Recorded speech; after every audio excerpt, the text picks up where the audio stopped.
এই যে পেঁয়াজের বেরেস্তা হয়ে গেছে। আমি অল্পই বেরেস্তা বানিয়েছি যেহেতু আমার চিকেনের কোয়ান্টিটিটা অল্প আছে। আর এটা তো আমার দেখালাম ড্রাই রোস্ট করা সেই মশলা গুঁড়ো করে নিয়েছি মিক্সিতে। দারুণ গন্ধ আসছে, দারুণ গন্ধ, টেস্ট। গন্ধটা যদি শোকানো যেত তাহলে আপনারা যখন বাড়িতে বানাবেন তখন নিজেরা বুঝতে পারবেন যে কি সুন্দর গন্ধ। এটা আছে আমার আদা বাটা। এবার আমি এর মধ্যে এক এক করে সমস্ত মশলাগুলো দিয়ে নেব।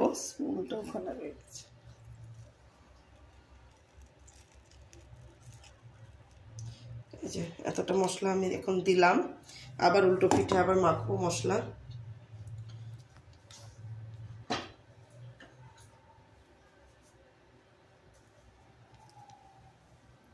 এর মধ্যে দিয়ে দেবো আদা বাটা।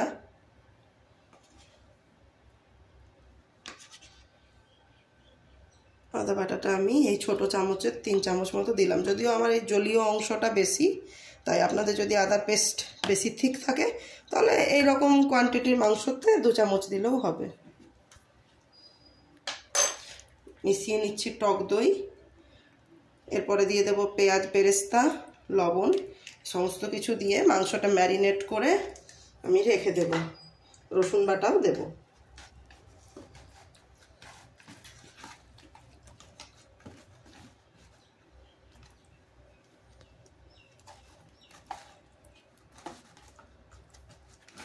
ভালো করে খুব সুন্দর করে হাত দিয়েই আমি নাড়িয়ে মশলাগুলোকে মাখিয়ে নিচ্ছি যেন মশলাটা এর মধ্যে ঢোকে ভালোভাবে।